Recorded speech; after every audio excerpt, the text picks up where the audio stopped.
जो बातें हमें बचपन से बोली गई हैं, सुनाई गई हैं, सो मैं वो आपसे पूछूंगी और चाहूंगी कि वो सारे मिथ्स भी आप ब्रेक करें। Sure ma'am, sure, yes. Okay, so सबसे पहला सवाल मैं आपसे पूछना चाहूंगी कि बिकॉज 15 सालों से भी ज़्यादा का आपको एक्सपीरियंस है, काफ़ी सारे वर्ल्ड रिकॉर्ड आप बना चुके हैं। अलग तरीके की जो फीलिंग है, जो बड़े लोग, बुजुर्ग लोग आपको देते हैं, आपके पेशेंट जब सही होने के बाद आपको देते हैं, वो ब्लेसिंग्स, उसका कोई मुकाबला नहीं है। टचवुड, लकीली वो पेशेंट बिल्कुल ठीक हो गई, उसकी शादी भी हो गई और उसने भी शादी में मुझे कार्ड भेजा तो मुझे बहुत अच्छा लगा। मुझे ऐसा लगा कि यार रियली ये काम मैंने कमाई किया है। मतलब स्ट्रॉन्ग फीलिंग है बिकॉज आप सोचिए कितना कुछ ठीक हो जाएगा, जो तकलीफें बहुत लंबे उम्र तक, जैसे आपने कहा कि लोग झेलते रहते हैं, वो नहीं होगा। आज आपको लगा कि यार मेरे पास गाड़ी है, बंगला है, बच्चे हो ही गए, बस ठीक है, मैं सेटिस्फाइड हूँ, तो आप इससे आगे सोचोगे ही नहीं। ओके, आप वहीं रुक जाओगे।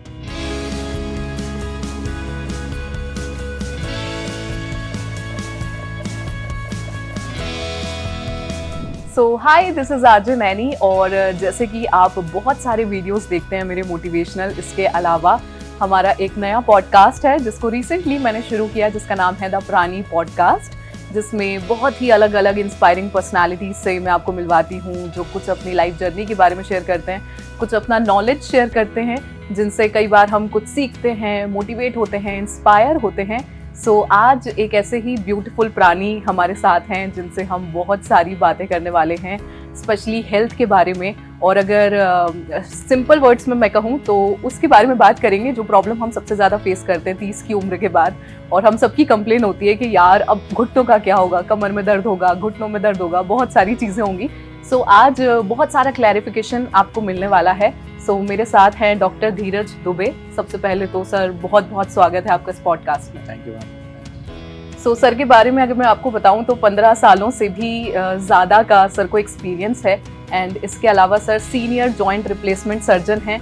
तो सर आज मुझे लगता है कि मैं आपको बहुत ज़्यादा परेशान करने वाली हूँ, बिकॉज जो बातें हमें बचपन से बोली गई हैं, सुनाई गई हैं, सो मैं वो आपसे पूछूंगी और चाहूँगी कि वो सारे मिथ्स भी आप ब्रेक करें। Sure ma'am, sure, yes. Okay, so सबसे पहला सवाल मैं आपसे पूछना चाहूँगी कि बिकॉज 15 सालों से भी ज़्यादा का आपको एक्सपीरियंस है, काफ़ी सारे वर्ल्ड रिकॉर्ड आप बना चुके हैं, मतलब हम सोच भी नहीं सकते वो सारे काम आप ऑलरेडी कर चुके हैं। और अगर राजस्थान की बात करें तो हेल्थ मिनिस्टर भी आपको कई बार अवार्ड दे चुके हैं, अप्रिशिएट कर चुके हैं। सो इस जर्नी की कैसे शुरुआत हुई, मतलब डॉक्टर बनने का सफ़र कैसे शुरू हुआ? मैं जयपुर में ही एक्चुअली रहा हूँ, तो इनिशियली जब मैं जेलन मार्ग यहाँ पे एक फेमस जो यूज़ करता था, तो उसके एक तरफ एसएमएस मेडिकल कॉलेज है और एक तरफ एसएमएस हॉस्पिटल है, तो मैं वहाँ से कई बार जाता था, मेरी स्कूलिंग जब थी। तो उस टाइम पे मैं देखता था कई बार कि डॉक्टर्स उस रोड को क्रॉस करते थे, तो जब वाइट एप्रन में जाते थे तो मुझे बड़ा अच्छा फील होता था। एक दो बार ऐसा भी हुआ कि किसी का एक्सीडेंट हो गया तो उन्होंने सडनली उसको उठाया, उसकी हेल्प की। कई बार ऐसा हुआ कि हम किसी पेशेंट के साथ मैं गया, मैं 8-9 में था, तो जब वार्ड में गया हॉस्पिटल में, तो कुछ लोग डॉक्टर को बड़ी दुआएं दे रहे थे। तो ये सब देख के मुझे लगा कि यार प्रोफेशन तो यही है। ओके, मतलब ठीक है, बाकी चीज़ें, पैसा है, सब कुछ है, हर प्रोफेशन में हो सकता है, बट ये जो एक अलग तरीके की जो फीलिंग है, जो बड़े लोग, बुजुर्ग लोग आपको देते हैं, आपके पेशेंट जब सही होने के बाद आपको देते हैं, वो ब्लेसिंग्स, उसका कोई मुकाबला नहीं है। तो वो मेरा एक बहुत इंस्पिरेशन मोमेंट था, जिससे मैं डॉक्टर की तरफ गया, डॉक्टर की। ओके, मतलब वो कोई प्रेशर नहीं था जो बचपन में जनरली होता है बच्चों पे कि डॉक्टर बनना है या इंजीनियर बनना है? नहीं, मेरे घर में कोई डॉक्टर नहीं है। Okay, I am the first and only doctor, so ऐसा कोई प्रेशर कभी नहीं। ओके, सो बिकॉज मुझे लगता है कि इस पूरी जर्नी में बहुत सारे अप्स एंड डाउन्स आपने देखे होंगे, और इनिशियली मतलब चीज़ें हम सोच लेते हैं लेकिन उनको इम्प्लीमेंट करने में बहुत मेहनत लगती है, और स्पेशली जब कोई डॉक्टर बनता है तो काफ़ी पेशेंस रखना पड़ता है पढ़ाई करते वक्त। तो कुछ शेयर करना चाहेंगे, लाइक उस इनिशियल जर्नी में क्या स्ट्रगल्स आपने फेस किए, या कौन सा ऐसा वो मोमेंट था जब आपको लगा कि यार गलत फैसला ले लिया या कुछ और कर लेता? नहीं, ऐसा तो कभी नहीं लगा कि गलत फैसला ले लिया। एक्चुअली मैं बहुत मतलब मिडिल क्लास फैमिली से ही था उस टाइम पे, बट हाँ, अच्छी चीज़ ये थी कि मेहनत करके हमारे पास एक ऑप्शन है इंडिया में कि अगर आप अच्छी मेहनत करते हैं और अच्छी रैंक लेके आते हैं तो आपको गवर्नमेंट मेडिकल कॉलेजेस मिल जाते हैं, जिनकी फ़ीस उस टाइम पे काफ़ी नेग्लिजिबल थी, ऑलमोस्ट 4000 या 5000 पर ईयर थी। तो लकीली मेरा सिलेक्शन उसमें हो गया था, तो मुझे उस चीज़ के कारण तो कभी प्रॉब्लम नहीं हुई। बट हाँ, जैसे जैसे हमने MBBS किया, क्योंकि काफ़ी पढ़ाई इसमें करनी पड़ती है, काफ़ी टाइम देना पड़ता है, डेडिकेशन देना पड़ता है। सो और पढ़ाई का ड्यूरेशन जो है वो काफ़ी लंबा है। आप MBBS करते हैं, पहले आप PMT देते हैं, उसमें सिलेक्शन होना ज़रूरी है।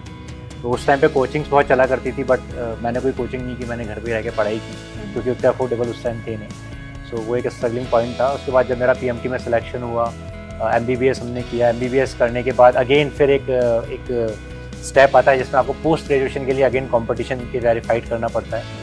लकीली उसमें मेरा हो गया और मेरी मनचाही ब्रांच मिल गई। तो जब उस पोस्ट ग्रेजुएशन करने के बाद हम फील्ड में आए इनिशियली, और जब जॉब के लिए ढूंढा, तो फिर मुझे एक बार लगा कि यार इतना टाइम देने के बाद अगर ये हालत है तो कुछ और कर लेते हैं। बट ऐसा सभी के साथ होता है। हाँ। बट वहीं पर आपको पेशेंस की जरूरत होती है बेसिकली। वो एक स्टेप होता है, अगर आपने उसको क्रॉस कर लिया और अपने फील्ड में डेडिकेशन दिखा के अच्छी तरह काम किया तो फिर आपको कोई नहीं रोक सकता। Sky is the limit. Okay, तो जैसे कि हम सब जानते हैं कि जब भी लाइफ में हम एक कुछ अचीव कर लेते हैं और जब हम पहली बार कुछ करते हैं तो वो एक्सपीरियंस बहुत अलग होता है प्रोफेशनली। तो जब आपने पहली जॉइंट रिप्लेसमेंट सर्जरी की होगी, आई डोंट नो कौन से ईयर में की होगी, तो कैसा क्या चल रहा था उस वक्त? आप नर्वस थे और कैसा मोमेंट था? क्या वो आपको याद है? आप शेयर करना? हाँ, ऑब्वियसली आप जब पहली सर्जरी या इस तरह की सर्जरी परफॉर्म करते हैं तो नर्वसनेस तो होती है, क्योंकि देखिए दो चीज़ें होती है, एक फिजिशियन होता है, एक सर्जन होता है। जब आपकी तबीयत खराब होती है, फीवर हुआ, तो आप फिजिशियन के पास जाते हैं। फिजिशियन आपको कुछ मेडिसिन लिखते हैं। वो मेडिसिन आप इजीली ले सकते हैं क्योंकि आपको लगता है कि ठीक है मेडिसिन असर नहीं करेगी और क्या होगा, नहीं करी तो दूसरे फिजिशियन के पास चले जाएंगे। बट जब आप सर्जरी कराने जाते हैं तो सर्जरी के नाम से आपको डर लगने लगेगा कि अरे मेरी सर्जरी होगी। और सर्जरी का मतलब ये होता है कि पेशेंट सीधे फिर अपने लाइफ के बारे में सोचने लग जाता है कि मेरी सर्जरी सही नहीं हुई, मैं बेहोश रह गया, मैं उठ नहीं पाया, तो फिर मैं ज़मीन पे नहीं रहूँगा, मैं ऊपर पहुँच जाऊँगा। तो वो एक पेशेंट आप पे इतना बिलीव करता है कि अपनी पूरी लाइफ आपको दे देता है। हाँ, बिल्कुल। कुछ टाइम के लिए, तो वो सबसे बड़ी चीज़ होती है आपके लिए। क्योंकि सर्जरी में ये है कि अगर सर्जरी में कुछ भी गलत हुआ तो पेशेंट की पूरी लाइफ को ख़राब कर सकता है, उसकी पूरी फैमिली की लाइफ ख़राब हो सकती है। तो वो विश्वास जो फर्स्ट पेशेंट ने मुझ पर दिखाया था, तो मैं उनके लिए बहुत थैंक्सफुल हूँ कि उन्होंने मेरे को दिखाया और उनको सर्जरी मैंने करी। और टचवुड वो आज भी बहुत अच्छे अपने पैरों पे चल रही हैं, दौड़ रही हैं, सारे काम कर रही हैं।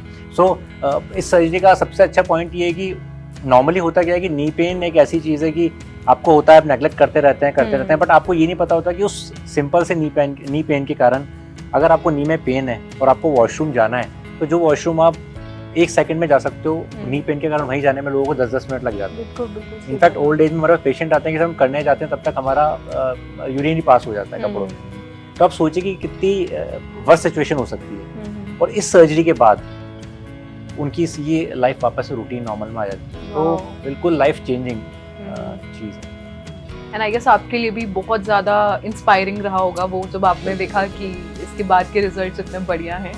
सो जैसे हम लोग के साथ एक चीज़ होती है, जैसे फॉर एग्जांपल मेरा कोई इवेंट है तो मैं इवेंट से पहले कोशिश करती हूँ कि थोड़ा फ़ोन ना चलाऊँ, थोड़ा सा कंसंट्रेट करूँ, स्टेज के पैर छूँ। तो कभी डॉक्टर्स के साथ क्या होता है जब आप कोई बहुत बड़ी सर्जरीज करने जा रहे होते, कुछ ऐसे मंत्रा होता है जो आप लोग भी फॉलो करते हैं?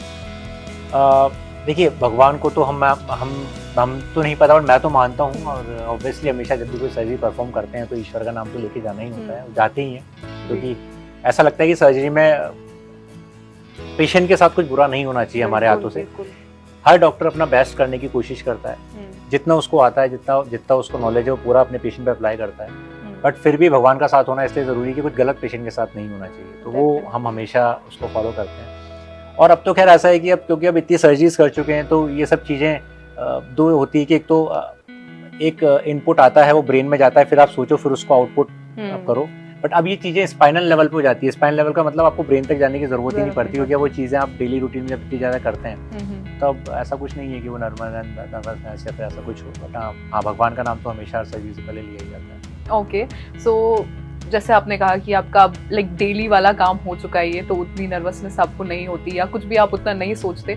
बट जब हम सुनते हैं तो हमारे लिए ये बहुत बड़ी चीज़ है द पेशेंट के लिए, तो कि ऑब्वियसली सर्जरी हो रही है। और जैसे कि जनरली हम देखते हैं कि लोग अपनी छोटी छोटी चीज़ों को मैनेज करना उनके लिए बहुत ज़्यादा टफ होता है। बट आपने एक वर्ल्ड रिकॉर्ड बनाया जिसमें 34 सर्जरीज आपने एक ही दिन में की है, जो कि मतलब मेरे लिए भी अभी ऐसा है कि कैसे कैसे पॉसिबल है ये।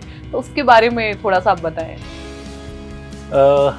देखिए वर्ल्ड रिकॉर्ड ऑब्वियसली जब आप कुछ ऐसा रिकॉर्ड बनाते हैं जो दुनिया में किसी ने ना किया हो तो वो आपके लिए सबसे प्राउड मोमेंट होता है। डेफिनेटली उससे बेस्ट कुछ नहीं हो सकता। और जब मैंने ये किया था तो मैंने कुछ ऐसा नहीं सोचा था कि यार आज मुझे वर्ल्ड रिकॉर्ड ही बनाना है। मैं फैक्ट बताऊं तो मैं उससे पहले सिंगापुर गया हुआ था, और जब वहाँ से आ रहा था तो मेरे को ऐसा लग रहा था कि हम सर्जरी करनी है, काफ़ी फाइंडिंग सर्जरीज हो गई हैं। फिर उसके बाद 2-3 दिन बाद मैंने एक दिन में पेशेंट्स आए कुछ, उसके बाद कुछ ओकेशन था तो उन्होंने कहा कि हम अभी सर्जरी कराएंगे, तो मैंने सबको एडमिट करता गया। मैंने पेशेंट्स को एडमिट किया, उनका प्रॉपर फॉलो वर्कअप कराया। तो मैंने ये सोचा था कि अब सर्जरी अपन स्टार्ट करेंगे, अपन करते हैं। मैंने पूरे दिन सर्जरी की और मुझे नहीं पता कि मैं 34 सर्जरीज कब कर गया। मैं उस दिन 40 सर्जरीज करने वाला था, बट मेरे 4-5 पेशेंट्स मेडिकली फिट नहीं थे, इसलिए मैं नहीं कर पाया। बट जब उसके बाद नेक्स्ट डे मैंने फिर सर्च किया उसको करने के बाद कि मैं देखूँ तो शरीर पर ने किया है वो सही, क्योंकि मुझे पता लगा कि ऐसी इतनी सर्जरी किसी ने की नहीं है अभी तक। तो नेक्स्ट डे मुझे पता लगा कि हम वर्ल्ड रिकॉर्ड बना चुके हैं। देन फिर मैंने ऐसे मेरे को बड़ी क्यूरियोसिटी हो रही है जानने की कि लाइक अगर मिनिमम हम बात करें तो कितना टाइम लगा होगा एक सर्जरी में? मैडम एक सर्जरी में जो मेरा सर्जिकल टाइम है, लाइक इंसिजन लगाया और इम्प्लांट हमने डाला, वो मैक्सिमम 13 to 15 मिनट्स होता है। ये सुन के बड़ा अजीब लगता है, बट ये फैक्ट है, क्योंकि मैंने इसके लाइव वीडियोस भी शेयर किए हुए हैं, मैंने बनाए हैं कि कैसे 15 मिनट्स के अंदर ये सर्जरी परफॉर्म होती है। It all depends on your technique and expertise. But हाँ, आपके साथ जो टीम होती है उसका बहुत बड़ा सपोर्ट रहता है। आप जब सर्जरी करते हैं तो उसमें बहुत सारे इंस्ट्रूमेंट्स की ज़रूरत होती है। आपने ऐसे हाथ किया, आपके पास वो इंस्ट्रूमेंट आ जाता है नेक्स्ट टाइम, तो आपके असिस्टेंट को पता होता है कि क्या करना है। दूसरा आपकी एक्यूरेसी और आप किस फास्ट स्पीड से करते हैं, तो ऐसा करके ये सर्जरी 15 से 15 मिनट में ख़त्म हो जाती है। इसके फ़ायदे बहुत सारे हैं। अर्ली सर्जरी खत्म होने से होता है कि पेशेंट को इन्फेक्शन के चांसेस भी कम रहते हैं। पेशेंट को खुद भी एक मोटिवेशन या वो उसको एक कॉन्फिडेंस बिलीव होता है कि यार 15 मिनट की तो सर्जरी है। नॉर्मली रिप्लेसमेंट का नाम सुनते ऐसा था, अरे तो बहुत बड़ा काम है, 3-4 घंटे लग जाएंगे।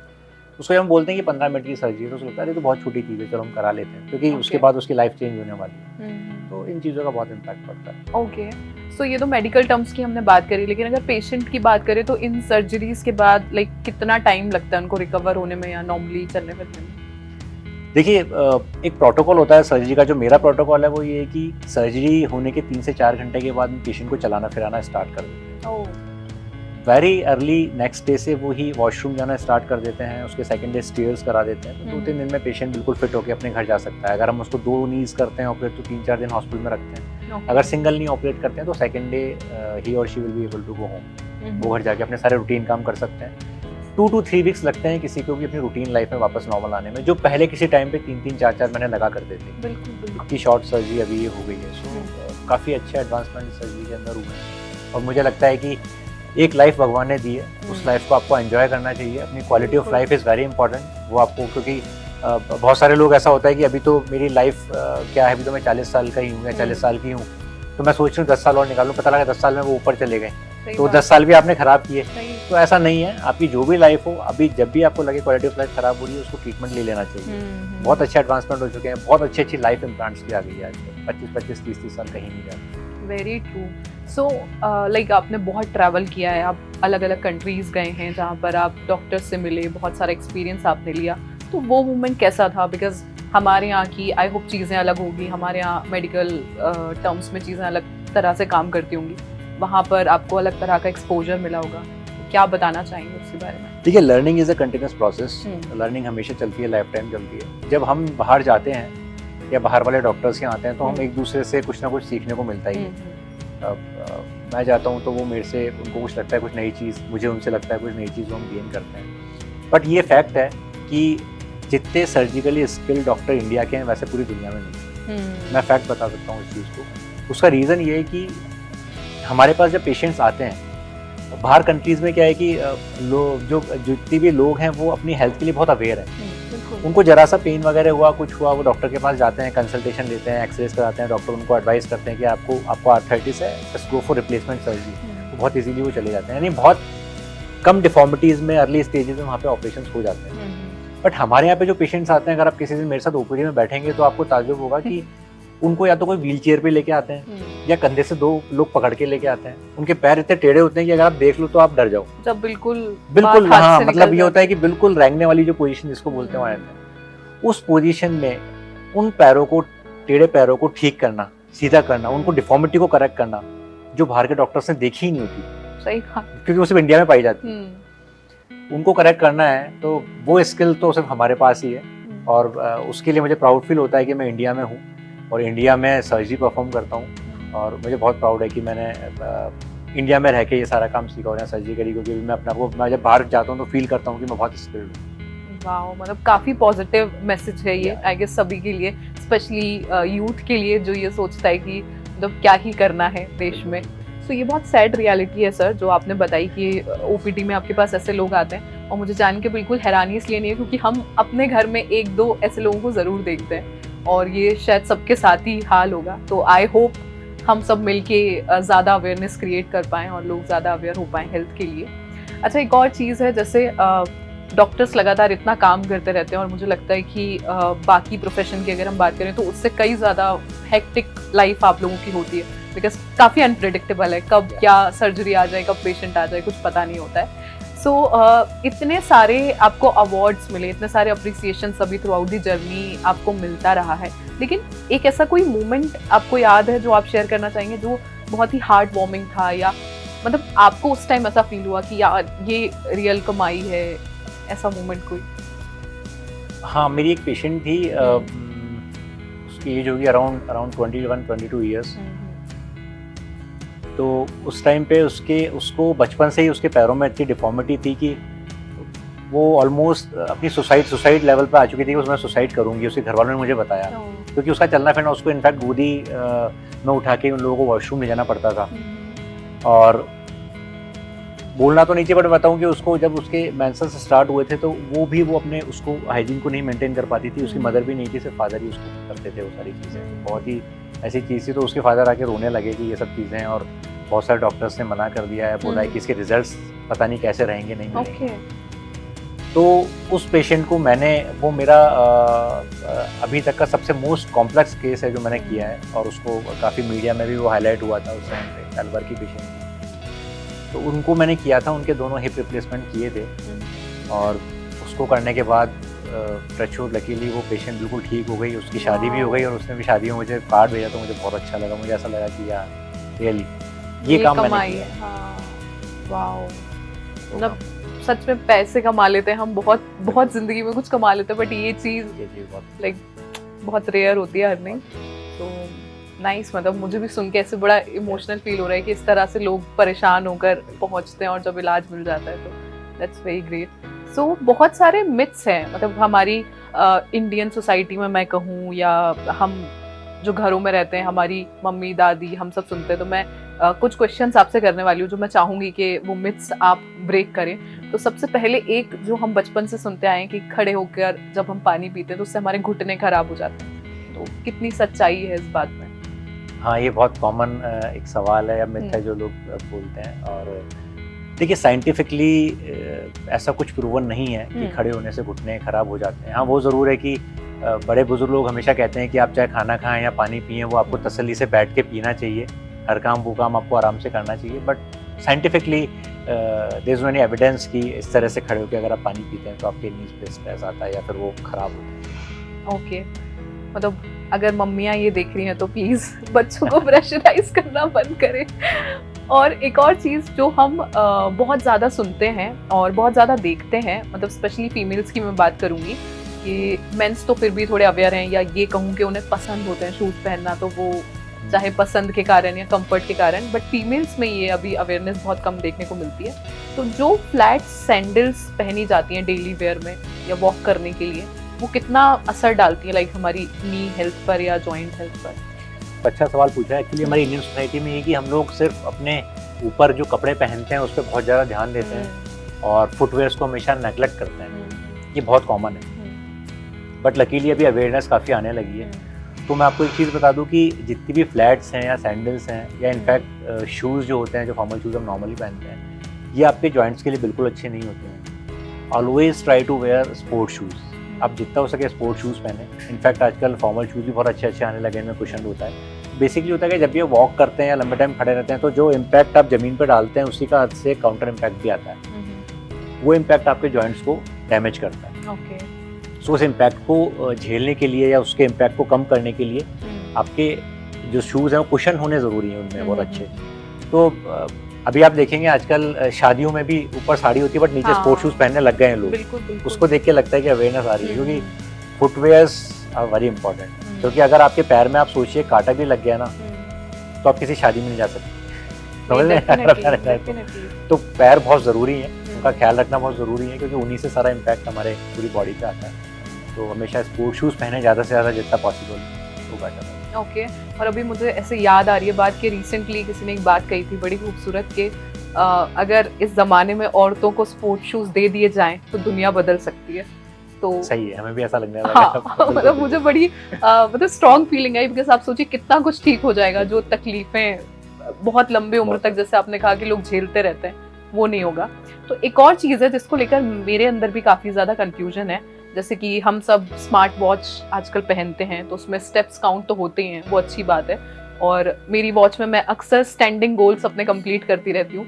तो फिर कहीं पर मैंने पढ़ा कि आपको ज़्यादा देर एक ही जगह पर नहीं खड़े होना चाहिए, बिकॉज उससे भी घुटनों में प्रॉब्लम होती है। तो इस पर क्या कहना चाहिए? देखिए, ऐसा है कि जब तक आपके नीज में पेन नहीं है, एक्चुअली वॉकिंग इज गुड।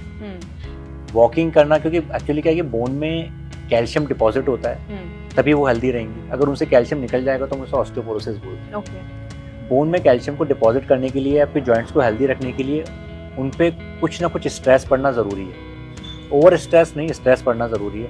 वो स्ट्रेस तब होगा जब आप वॉक करेंगे, तो ज़्यादा से ज़्यादा वॉक करिए। बट अगर आपके नी में पेन शुरू हो गया है, कभी आपको लगने लगा कि मुझे स्टेयर्स में पेन शुरू है, स्टेयर्स करने में मुझे पेन हो रहा है, तो just avoid stairs, because stairs ज़्यादा करना और नीचे ज़मीन पे उठ के बार बार उठना बैठना, ये दोनों ही चीज़ें आपके नी जॉइंट्स पे बहुत ज़्यादा नेगेटिव इम्पैक्ट डालती हैं। ओके। सो खड़े रहने का भी ऐसा होता है कि जो लोग बहुत लंबे टाइम तक एक ही पोजीशन में खड़े रहते हैं, उनके भी नी पे बहुत ज़्यादा ओवर स्ट्रेस होने के कारण उनकी नी में आर्थराइटिस होने के चांसेस ज़्यादा रहते हैं। तो इसीलिए ये एक सिंपल फंडा है कि आप जब भी किसी चीज़ को ओवर यूज़ करेंगे, अति हर चीज़ की बेकार होती है कहावत, तो ओवर यूज़ करेंगे तो ऑब्वियसली उसको आर्थराइटिस जल्दी होगा। वॉक आप कितना भी करिए, कोई दिक्कत नहीं है, बट हाँ, आप बिल्कुल सही कह रहे हैं कि बहुत लंबे टाइम तक एक ही जगह आप खड़े हुए हैं, स्टैंड स्टिल हैं, तो आप बीच में उसको रेस्ट कीजिए, बैठिए, स्ट्रेचिंग करिए, इस तरह के मूवमेंट्स करने ज़रूरी है। ओके। और जैसे कि हमारे इंडियन कल्चर में नीचे बैठना, वो आलती पालती मार के बैठना जैसे हम कहते हैं, वो बड़ा रिलीजियसली भी अच्छा माना जाता है। और कहते हैं कि मतलब आजकल अगर कोई बच्चे नहीं बैठ पाते तो उनको ऐसे बुली किया जाता है कि तो उससे तो यही नहीं हो पा रहा है। तो मतलब ये एक एज के बाद हमें कम करना चाहिए, या नीचे बैठना ओवरऑल ही अच्छा नहीं है? नहीं, ऐसा नहीं है, ये अपने को एक एज के बाद कम करना चाहिए। बेसिकली क्या है कि जब तक आपको कोई सिम्टम नहीं है, आप यंग एज है, बच्चे हैं, या फिर 30-35 में, आप स्टेयर्स करिए, कोई दिक्कत नहीं है, नीचे उठिए, बैठिए, कोई प्रॉब्लम नहीं है, आप सारे काम करिए। बट जब भी आपको ये लगने लगे कि मुझे अब यार अब मैं मेरे को नीचे बैठने उठने में पेन होने लग गया है, या फिर स्टेयर्स करने में पेन होने लग गया है, then you have to avoid. तब फिर उसको आपको अवॉइड करना है, क्योंकि अगर आप फिर आप कंटिन्यूस उस प्रोसेस को करते जाएंगे तो वही चीज़, वो आर्थराइटिस जो है वो धीरे धीरे स्टेज 4 में आ जाएगा और बहुत जल्दी वो उसका प्रोग्रेशन होगा। उस टाइम पे आपको अवॉइड करना है, otherwise you can do all your routine. Okay. और जैसे अभी पेरिस ओलंपिक जब हुआ था तो उसके बाद से ही सोशल मीडिया पर कुछ वीडियोस वायरल हो रहे थे जिसमें कंपैरिजन हो रहा था, मतलब कि बाकी कंट्रीज़ में जब बच्चे छोटे होते हैं तो वो क्या करते हैं, और हमारे यहाँ पर जब बच्चे छोटे होते हैं तो माँ बाप उनको कैसे ट्रीट करते हैं और वो क्या कर रहे होते हैं। लाइक अभी तो वीडियोस बनाने लगे हैं और ये सब कुछ, तो इसलिए लाइक वो ट्रोलिंग चल रही थी कि मेडल हम नहीं ला पा रहे। तो आपसे मैं पूछना चाहूँगी कि जो यंग पेरेंट्स हैं जो अभी हमें सुन रहे हैं, देख रहे हैं, कि उनको क्या एक आप एडवाइस करना चाहेंगे कि फिजिकली अगर बच्चों की हेल्थ की बात की जाए तो बचपन में ही क्या क्या चीज़ें उनसे करवानी चाहिए और किस तरीके से उनकी फिजिकल हेल्थ का ध्यान रखना चाहिए जिससे आगे चल के ये प्रॉब्लम बहुत फ्रिक्वेंटली ना हो? देखिए, मैं इसको अगर आप वैसे बात करें तो जब बच्चे का बर्थ होता है तभी से ये चीज़ें शुरू हो जाती हैं, क्योंकि उस टाइम पे जो न्यूट्रिशन आपने लिया है उसका इम्पैक्ट आगे भी आता है। ये फैक्ट है, जैसा लोग पहले बुजुर्ग लोग बोलते थे। मेरे कई वीडियोस मैंने बनाए हुए हैं, मैं थोड़ा सा उसके बारे में बताता हूँ आपको। जब बच्चे का बर्थ होता है तो शुरू में मदर उसको ब्रेस्ट फीड कराती है। ठीक है। तो नॉर्मली क्या होता है, देखा जाता है, ये मैं अपने सारे ओपीडी के एक्सपीरियंस से बोल रहा हूँ, जो पेशेंट्स मेरे पास आते हैं। कई मदर्स आती हैं, वो अपने बच्चे के साथ आती है, उसके बच्चे को 1.5 या 2 साल हो चुका होता है। वो आती है, मेरे पूरे शरीर में दर्द हो रहा है, मेरे जोड़ों में दर्द हो रहा है, अभी मुझे क्या करना चाहिए। अच्छा, बच्चा ब्रेस्ट फीड कर रहा है तो हम कुछ मेडिसिन भी नहीं दे सकते, सिंपल कैल्शियम विटामिन डी। तो फिर मैं उनसे पूछता हूँ कि आपका बच्चा कितने साल का है? बोले 2 साल का है, 1.5 साल का है। अभी ब्रेस्ट फीड करता है? हाँ, अभी ब्रेस्ट फीड करता है। तो ये बहुत बड़ा मिथ है और ये बहुत गलत भी है। एक्सक्लूसिव जो ब्रेस्ट फीडिंग होती है वो 6 मंथ की ही अच्छी होती है। क्योंकि होता क्या है कि 6 मंथ के बाद अगर आप बच्चे को ब्रेस्ट फीड कराएंगे उसको तो अपनी ग्रोथ के लिए कैल्शियम विटामिन डी चाहिए, तो कहाँ से लेगा? वो आपकी मदर से लेगा, अपनी माँ से ही लेगा, उस ब्रेस्ट फीड से आ रही है, और वो कैल्शियम विटामिन डी बेसिकली आपकी बोन में से आ रहा है। समझ रहे हैं आप? तो होता क्या है कि फिर 6 महीने तक आपने बच्चे को ब्रेस्ट फीड कराया, इनफैक्ट इस पे रिसर्च और स्टडीज पेपर्स भी हैं, 2 ग्रुप्स बनाए गए, ऐसे बच्चे जिनको 6 महीने तक सिर्फ एक्सक्लूसिव ब्रेस्ट फीड कराया, उसके बाद उसको उनको सप्लीमेंट स्टार्ट कर दिए, जो पाउडर फीड या इस तरह का आता है वो स्टार्ट करें। उनकी बच्चे और माँ का एक ग्रुप बनाया गया, और एक ऐसे बच्चे और मदर का ग्रुप बनाया गया जिन्होंने 1.5-2 साल तक यानी 6 महीने के बाद भी सिर्फ एक्सक्लूसिव ब्रेस्ट फीड कराया। तो यही पाया गया कि जिन लोगों ने 6 महीने के बाद भी एक्सक्लूसिव ब्रेस्ट फीड कराया है, उनकी मदर की हेल्थ भी खराब हो गई और बच्चों की हेल्थ भी खराब हो गई, उनकी बोनी हेल्थ, क्योंकि दोनों में ही डेफिशिएंसी हो गई कैल्शियम एंड विटामिन डी की। क्योंकि बच्चे को तो जैसे ग्रोथ हो रही है उसको कैल्शियम विटामिन डी ज्यादा चाहिए, मदर के पास भी तो एक स्टोरी तो है, मतलब वो कितना दे सकती है। तो ये सारी चीजें हैं जो आप अगर शुरुआत से देखें तो ये शुरू से ही चीजें शुरू हो जाती हैं, कैसे बोन हेल्थ को आपको मेंटेन करना है। सो 6 मंथ के बाद बिल्कुल आप उनको फॉर्मूला फीड्स वगैरह स्टार्ट करें, और सप्लीमेंट्स और नॉर्मल जो घर में खाना होता है वो स्टार्ट करें, और आप ब्रेस्ट फीड बंद करें कराना, और आपको कैल्शियम विटामिन डी के सप्लीमेंट्स देने चाहिए। बच्चा शुरू से हेल्दी होगा, फिर उसको स्पोर्ट्स में डालें, उसको एक्टिवली। अच्छा, दूसरा ये कि आजकल मोबाइल का तो खैर क्या बताएं, आप देखेंगे कि छोटे छोटे बच्चे ही अब मोबाइल देख के खाना खाते हैं। बिल्कुल, ये एक बहुत बड़ा नेगेटिव फैक्टर है, क्योंकि उससे बच्चे की फिजिकल एक्टिविटी कम हो जाती है।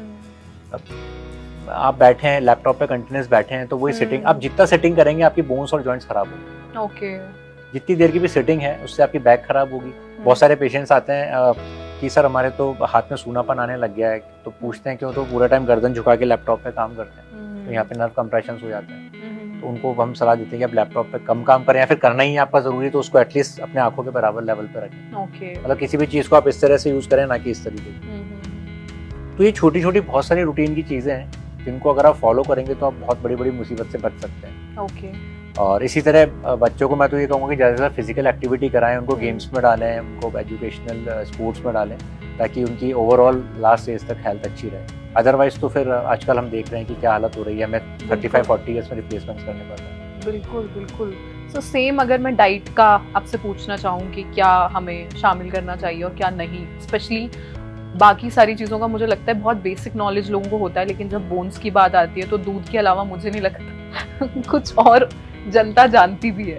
तो देखिए ऐसा है कि मिल्क जो होता है उसके अंदर बहुत ज़्यादा कैल्शियम नहीं होता है। तो अगर कोई आदमी ये बोलते हैं कि हम 2 ग्लास दूध डेली पी लेते हैं बस सफिशिएंट है, नहीं, आपकी कैल्शियम की पूर्ति उससे हो ही नहीं सकती। ओके, है ना, आप सिर्फ वो एक आपको ऐसा भ्रम रहेगा कि मैंने दूध पी लिया मेरा कैल्शियम पूरा हो गया, ऐसा पॉसिबल नहीं। सो डेयरी प्रोडक्ट्स को आप अपनी डाइट में डालें, जिसमें दूध आता है, दही आता है, पनीर आता है, इस तरह की चीज़ें आती हैं। फॉक्स सीड्स आते हैं, मखाना जिनको बोलते हैं, वो एक और अच्छा सोर्स है, उनको आप कभी भी खा सकते हैं, कभी भी ले सकते हैं, उसमें बहुत अच्छा कैल्शियम होता है। ठीक है ना। ड्राई फ्रूट्स में जैसे अखरोट जिसे हम बोलते हैं, वॉलनट, उसको आप भिगो के खा सकते हैं, वो आपकी जॉइंट्स के लिए बहुत अच्छा रहता है। अच्छा, उसमें वो ऑयल जैसा कुछ तो ऑयल जैसा तो नहीं, उसमें ओमेगा 3 फैटी एसिड्स होते हैं, वो बेसिकली आपके जॉइंट्स के लिए बहुत अच्छे रहते हैं। टर्मरिक जो है वो जॉइंट्स के लिए बहुत अच्छी होती है, वो एंटीऑक्सीडेंट होती है, ऑक्सीडेशन से हमारी बॉडी खराब होती है, एंटीऑक्सीडेंट्स हमें डाइट में लेने चाहिए। सो विटामिन ई के कैप्सूल्स आते हैं, फिश ऑयल जिसको बोलते हैं, विटामिन ई के कैप्सूल्स आते हैं, ईवीओ के नाम से भी आते हैं, तो वो आपको लेने चाहिए डेली डाइट में। इस तरह की डाइट्स को अगर आप जैसे फ्रूट्स हुए, सैलेड हुआ, ये जो कुछ ड्राई फ्रूट्स मैंने बताया लाइक वॉलनट हुआ, विटामिन ई हुआ, विटामिन सी हुआ, सिट्रस फ्रूट जो हुए, इनको अगर आप अपनी डाइट में डालेंगे, इन्वॉल्व करेंगे, तो ये कैल्शियम विटामिन डी की पूर्ति भी करेंगे और साथ में आपकी बॉडी में ऑक्सीडेशन को भी रोकेंगे। It's like work like a antioxidant. Okay, ये हमें आपकी डाइट में यूज करेंगे। ओके, सो ये काफ़ी अच्छी चीज़ें थी, मतलब मुझे ही जान के अच्छा लगा। जैसे मैं मखाने बहुत खाती हूँ पर मुझे आज तक नहीं पता कि चलो आपकी हड्डियाँ फिर उसमें अच्छा क्या है। तो थैंक यू सो मच। मतलब दूध के अलावा हमें सच में बचपन से नहीं बताया गया। सो एक और चीज़ है जो घरों में हमें देखने को और सुनने को मिलती है, सबसे ज़्यादा बोला जाता है कई बार कि जब भी बच्चे दूध नहीं पीते हैं तो शायद या तो घर वालों को खुद ही एजुकेशन नहीं है, तो क्या मतलब जो इंसान बिल्कुल भी नहीं, मिल्क का कंजप्शन है ही नहीं उसकी लाइफ में, तो बहुत खास कोई फर्क पड़ने वाला है? देखिए, मिल्क और उसके प्रोडक्ट्स जो होते हैं उनमें नो डाउट वेजिटेरियन लोगों में कैल्शियम का एक बहुत अच्छा सोर्स वही होता है। तो और मुझे लगता है curd is more better than milk. जो दही होता है वो ज़्यादा बेटर होता है, वो आपके एब्डोमेन को, के जीआई गैस्ट्रोइंटेस्टाइनल फ्लोरा को बहुत मेंटेन करके रखता है। तो अगर वो मिल्क नहीं ले रहे तो उनको किसी और फॉर्म में लाइक बटर मिल्क हो गया या फिर कर्ड हो गया या फिर लस्सी बना दिया, किसी फॉर्म में आप उसको लें, बट हाँ डेयरी प्रोडक्ट्स तो ज़रूरी है, क्योंकि जिन लोगों को डेयरी प्रोडक्ट्स नहीं मिलते हैं, कुछ लोगों को लैक्टोज इंटॉलरेंस होता है, वो नहीं ले सकते, तो उन लोगों में बहुत ज़्यादा चांसेस होते हैं ऑस्टियोपोरोसिस वगैरह होने के, तो then you have to take some supplements, calcium supplements और विटामिन सप्लीमेंट आपको लेने पड़ेंगे, अदरवाइज ऑस्टियोपोरोसिस और जॉइंट प्रॉब्लम बहुत जल्दी स्टेज में। ओके, सो एक और चीज़ है, जैसे दवाइयों से, सर्जरी से और हॉस्पिटल के नाम से हमारे यहाँ पर लोग बहुत ज़्यादा डरते हैं, तो आपसे मैं पूछना चाहूँगी मतलब कितना गलत है या कितना सही है ये बात कि जब भी जैसे आपने कहा कि सब कुछ खाने से आपको नहीं मिल जाएगा, नेचुरली एकदम नहीं मिल जाता, तो आजकल यंगस्टर्स को जब हम देखते हैं तो वो पहले से ही सप्लीमेंट्स लेना शुरू कर देते हैं, दवाइयाँ जैसे कैल्शियम की खुद से ही खानी स्टार्ट कर दी और भी जो विटामिन्स की दवाइयाँ हैं, तो क्या ये खाना गलत होता है या आपको नेचुरली ही कोशिश करनी चाहिए? बिल्कुल ये खाना गलत होता है, क्योंकि हमारे यहाँ पे क्या है कि ये ओवर द काउंटर ड्रग्स में आती हैं, नहीं आप कभी भी जाइए आपको कुछ भी मिल जाएगा मेडिकल शॉप पे, आप कहीं भी जाएंगे आपको कोई पेन किलर मिल जाएगा, कोई भी कैल्शियम मिल जाएगा, विटामिन डी मिल जाएगा, क्योंकि अगर आप लेंगे आपको ये नहीं पता कि उसकी डेफिशिएंसी आपको है भी कि नहीं, तो फर्स्ट आपको डॉक्टर के पास जाके कंसल्ट करना चाहिए, आपका रूटीन चेकअप कराना चाहिए, if you have vitamin deficiencies then you have to take, otherwise अपने मन से आपको नहीं लेनी चाहिए, क्योंकि उनका ओवर कंजप्शन आपको नुकसान पहुँचा सकता है, तो वो आपको ऑब्वियसली अवॉइड करनी चाहिए। और सप्लीमेंट्स के नाम पे आजकल सबसे कॉमनली यूज़ हो रहे हैं वो तो ये वे प्रोटीन्स और प्रोटीन सप्लीमेंट्स यूज़ हो रहे हैं, तो वो हमारे पास जो पेशेंट्स आते हैं ज़्यादातर 25-30 ईयर्स के लोग होते हैं, जिम गोइंग लोग होते हैं, जो सप्लीमेंट्स वहाँ पे लेते हैं, उनको नहीं पता उनके अंदर क्या इंग्रेडिएंट्स हैं, मुझे लगता है उनके अंदर स्टेरॉइड्स काफ़ी मात्रा में होते हैं जिससे उनको फील गुड फैक्टर आता है, वो उनकी मसल स्ट्रेंथ अच्छी हो जाती है, बट वो हमारे पास हिप का रिप्लेसमेंट करवाने आते हैं, उनको एवीएन हो जाता है, ब्लड सर्कुलेशन हिप का बंद हो जाता है। सो मेरा तो ये कहना है कि जहाँ तक हो सके आपको सप्लीमेंट्स अवॉइड करने चाहिए, स्पेशली ये जो डब्बा बंद सप्लीमेंट्स आते हैं जो जिनमें देते हैं, वो बहुत हार्मफुल हैं आपकी बॉडी के लिए, और इनफैक्ट आपकी किडनी फेल कर सकते हैं, आपके जॉइंट्स को खराब कर। ओके, तो एक लास्ट मिथ और है जो मैं चाहूँगी कि आप ब्रेक करें, और इसके बारे में हम ऑफ एयर अभी जब बात कर रहे थे तो आपने बताया था, जैसे हमारी इंडियन सोसाइटी में लोग अगर कहीं पर उन्हें चीप और नेचुरल इलाज मिल रहा है तो वो भागते हैं उसकी तरफ, तो कई बार ऐसा होता है जैसे किसी एक ने वो इलाज अपनाया और उसे फ़ायदा हुआ तो वो 4 लोगों को बताता है, एंड देन 4 लोग डॉक्टर हॉस्पिटल छोड़ के उसी इलाज की तरफ भागते हैं। सो जैसे कुछ लोग इंजेक्शंस लगाते हैं कई बार छोटी छोटी जगहों में, और लोग सोचते हैं कि इससे फ़ायदा लगेगा, जो घुटनों में इंजेक्शन लगते हैं कई बार हमने सुना है, और बड़े सस्ते में वो लग जाते हैं, तो उनका क्या सच है और आपके पास कैसे केसेस आते हैं उसके बाद? देखिए, prevention is always better than cure. So हमारे जो भी बड़े बुजुर्ग पूर्वज कहते थे या आयुर्वेद में जो भी लिखा हुआ है, अगर आप उनको प्रॉपरली फॉलो करते हैं बीमार होने से पहले, तो मुझे लगता है कि आयुर्वेद का और इन सब चीज़ों का रोल प्रिवेंशन में बहुत है। अगर आप उनको स्ट्रिक्टली फॉलो करेंगे तो आप बीमार पड़ेंगे ही, ठीक है। बट होता क्या है कि अभी वो चीज़ें फॉलो नहीं हो रही, आप बीमार पड़ गए। अब लोग जो नीम हकीम या ऐसी जगह पे जाते हैं जहाँ पे छोटी छोटी जगह पे जाते हैं, वहाँ पे वो लोग क्या करते हैं, कुछ पाउडर सा बना के दे देते हैं, पाउडर बना दिया, कोई इंजेक्शन लगा दिया, तो बेसिकली उसके अंदर स्टेरॉइड्स होते हैं। ओके, स्टेरॉइड ऐसी चीज़ है कि आप किसी भी बीमारी में दे दीजिए, पेशेंट को बहुत अच्छा लगेगा एक बार तो, कि बस मैं तो, मेरे से ऊपर कोई नहीं है, मैं बिल्कुल ठीक हो चुका हूँ।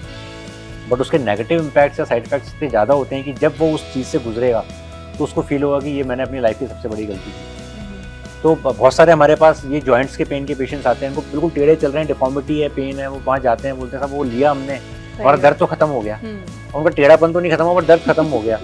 तो बट फिर जब वो 1-2 महीने बाद आते हैं तब वो इतनी ज़्यादा बुरी स्थिति में आते हैं कि फिर हम उनको ऑपरेशन करने लायक भी नहीं रहते। ओके, लोग अनस्टाइल तरीके से बिना वॉश किए, बिना स्प्रीट से वॉश किए इंजेक्शन लगाते हैं जॉइंट के अंदर। उसके बाद जब हमारे पास आते हैं तो उनको इन्फेक्शन मिलता है, पस पड़ा हुआ होता है जॉइंट में, तो वो उनकी लाइफ को ही खत्म कर देता है। मतलब उसके बाद हमारे पास ऑप्शन खत्म हो जाता है रिप्लेसमेंट सर्जरी करने का। मतलब वो कहीं के नहीं रहते हैं, ना वो ऑपरेशन कराने लायक रहते हैं और ना बिना कराए उनका काम चल सकता है। ओके, तो बस जस्ट मैं यही कहना चाहूँगा कि इस तरह की चीज़ों से बचें। आप एक बार अपने ऑर्थोपेडिक सर्जन से जरूर सलाह लें, क्योंकि लोगों को ऐसा लगता है कि हम डॉक्टर के पास जाएंगे तो वो सर्जरी ही बताएंगे, ऐसा नहीं है। आप स्टेज 1, 2, 3 में आएँ, स्टेज 1, 2, 3 के अंदर हम लोग कुछ सप्लीमेंट्स बताते हैं, एक्सरसाइज बताते हैं, वो करें। और अगर स्टेज 4 है और सर्जरी बता दी तो सर्जरी करवा लो, मतलब उससे आपकी लाइफ अच्छी होने वाली है, उसमें कोई नुकसान नहीं। Definitely. So thank you so much doctor, इतने सारे मिथ्स ब्रेक करने के लिए। एंड मतलब ये वो मैसेजेस हैं जो मुझे लगता है बहुत लोगों तक पहुंचेंगे जो डेली लाइफ में ये सारी चीज़ें कर रहे हैं। और बिकॉज नेगेटिव चीज़ों की माउथ पब्लिसिटी बहुत जल्दी होती है, तो आई होप हमसे लोग सीखें आपकी बातों से और कुछ फ़ायदा हम इस पॉडकास्ट के थ्रू पहुंचा पाएँ लोगों की लाइफ में। सो अभी जो बातें हमें बचपन से बोली गई हैं, सुनाई गई हैं, सो मैं वो आपसे पूछूंगी और चाहूंगी कि वो सारे मिथ्स भी आप ब्रेक करें। Sure ma'am, sure, yes. Okay, so सबसे पहला सवाल मैं आपसे पूछना चाहूंगी कि बिकॉज 15 सालों से भी ज़्यादा का आपको एक्सपीरियंस है, काफ़ी सारे वर्ल्ड रिकॉर्ड आप बना चुके हैं। अलग तरीके की जो फीलिंग है जो बड़े लोग, बुजुर्ग लोग आपको देते हैं, आपके पेशेंट जब सही होने के बाद आपको देते हैं, वो ब्लेसिंग्स, उसका कोई मुकाबला नहीं है। कौन सा ऐसा वो मोमेंट था जब आपको लगा कि यार गलत फैसला ले लिया या कुछ और कर लेता? टचवुड, लकीली वो पेशेंट बिल्कुल ठीक हो गई, उसकी शादी भी हो गई और उसने भी शादी में मुझे कार्ड भेजा तो मुझे बहुत अच्छा लगा। मुझे ऐसा लगा कि यार रियली ये काम मैंने किया है। मतलब स्ट्रॉन्ग फीलिंग है, बिकॉज आप सोचिए कितना कुछ ठीक हो जाएगा, जो तकलीफें बहुत लंबे उम्र तक, जैसे आपने कहा कि लोग झेलते रहते हैं, वो नहीं होगा। आज आपको लगा कि यार मेरे पास गाड़ी है, बंगला है, बच्चे हो ही गए, बस ठीक है, मैं सेटिस्फाइड हूँ, तो आप इससे आगे सोचोगे ही नहीं। ओके, आप वहीं रुक जाओगे। ये सबसे बड़ा मोटिवेशन है। ओके, ठीक है, तो मुझे ऐसा लगता है कि सेटिस्फाई नहीं होना चाहिए आपको लाइफ में, क्योंकि अगर आप सेटिस्फाई हो गए तो आपकी लाइफ खत्म है, फिर कोई मतलब नहीं है उस लाइफ का। ये मेरा पर्सनल ओपिनियन है, हो सकता है उससे बहुत सारे लोग शायद नहीं इसके साथ जाएं, बट ये मेरा पर्सनल ओपिनियन है। दूसरा ये कि इतनी सारी चीज़ें पॉसिबल इसलिए हो पाती है क्योंकि आपकी फैमिली का सपोर्ट होना बहुत ज़रूरी है, आपकी टीम का सपोर्ट होना बहुत ज़रूरी है। अगर मेरे हॉस्पिटल में जो मेरे साथ टीम है वो मेरा साथ देती है तो मैं फैमिली के लिए टाइम निकाल पाता हूँ, और फैमिली साथ देती है तो मैं मरीजों के लिए टाइम निकाल पाता हूँ। बिल्कुल। तो घर पे मेरी वाइफ है, फैमिली है, वो पूरा सब कुछ मैनेज करती हैं, she is of the doctor, but वो सब चीज़ों को मैनेज करके चलती हैं, तो मैं बाहर अपने लिए, पेशेंट्स के लिए टाइम निकाल पाता हूँ। Very nice. और जब ऐसा कभी के टाइम होता है कि मतलब होता ही होगा, मुझे लगता है कि बिकॉज हम सब ह्यूमन है, कि कई बार नहीं मन कर रहा होता है कि सर्जरी करने नहीं जाना या फिर हॉस्पिटल नहीं जाना, ऐसा उस टाइम कैसे आप खुद को लाइक रेडी करते हैं, तैयार करते हैं? मैडम पता नहीं, बट ऐसा कभी हुआ नहीं। मैं बताऊं आपको कि संडे को भी अगर मैं घर रुकता हूँ तो थोड़े टाइम बाद मैं अपने आप ही हॉस्पिटल राउंड लेने चला जाता हूँ पेशेंट से मिलने। तो वाइफ ये बोलती है कि घर वाले ये बोलते हैं कि आप घर पे एक दिन तो रुकना चाहिए, बट मुझे पता नहीं, मुझे ऐसा नहीं लगता, मैं ऐसा रही जाता हूँ। ओके, सो वर्क प्रेशर ही आपके लिए मोटिवेशन है शायद। ओके, सो क्या एक मैसेज आप देना चाहते हैं यंग जनरेशन को, स्पेशली बिकॉज हम महसूस कर पा रहे हैं कि पिछले 2-3 साल में लाइफ 360 डिग्री चेंज हो गई है, तो क्या कहना चाहते हैं? यही कहना चाहूँगा कि आप डेली रूटीन में अपने स्वास्थ्य का ख्याल रखें, जो छोटी छोटी चीज़ें उनको फॉलो करें। बहुत सारी चीज़ें लोग क्या कि रील्स पे देख लेते हैं, आजकल रील्स बहुत चलती हैं, वीडियोस बहुत सारे आते हैं, वो खाली उनको देख के ही मोटिवेटेड हो जाते हैं, उन चीज़ों को फॉलो करने लग जाते हैं। वैसा ना करें, क्योंकि बहुत सारे इनके जो नेगेटिव इम्पैक्ट्स होते हैं, देखिए हमारे ओपीडी में आते हैं वो पॉजिटिव इम्पैक्ट्स वाले पेशेंट नहीं आते, वो नेगेटिव इम्पैक्ट्स वाले, जिनके ऊपर नेगेटिव या साइड इफेक्ट्स हैं, वही डॉक्टर को दिखाने आएगा। तो वो जब हम उनसे पूछते हैं इन चीज़ों को कि आपने ये चीज़ क्यों करी, ये कहाँ से पता लगा, ये क्यों किया, तो वो सब यही बोलते हैं कि हमने ये ऑनलाइन देखा था और हमने उसको जस्ट फॉलो कर दिया या देख लिया। तो हमेशा कोई रिलायबल सोर्स से आई हुई नॉलेज को ही अपने ऊपर अप्लाई करें, वो आपके ऊपर अप्लाई करने के लिए नहीं है। ऐसे हर चीज़ को फॉलो ना करें, और छोटी छोटी कुछ चीज़ें होती हैं जिनको अगर डेली रूटीन में फॉलो करेंगे, क्योंकि मैं जॉइंट रिप्लेसमेंट या ऑर्थोपेडिक सर्जन हूँ, तो मैं उसी से रिलेटेड थोड़ी चीज़ बताता हूँ कि बहुत छोटी छोटी चीज़ें अगर आप इनको बचपन से लेके फॉलो करेंगे, जैसा कि मैंने बताया कि लंबे टाइम तक एक जगह ना बैठें, अगर लैपटॉप से मोबाइल यूज़ करते हैं तो सीधे लेवल पे यूज़ करें, वॉकिंग करें, फिजिकल एक्टिविटी करें, कुछ चीज़ों को फॉलो करें, तो आप आगे आके बहुत बड़ी बड़ी सर्जरी से बच सकते हैं। तो just follow all this routine normal things in your life. Okay, so thank you so much doctor Dheeraj, like बहुत ही कमाल का एक्सपीरियंस था, एंड ये जो सेटिस्फाई ना रहने वाली बात आपने कही वो मेरे लिए भी आज की लाइफ लर्निंग है। So thank you so much, and I hope आपको भी मिथ्स ब्रेक कर और अपनी जर्नी शेयर करके मजा आया। Thank you so much. Thank you.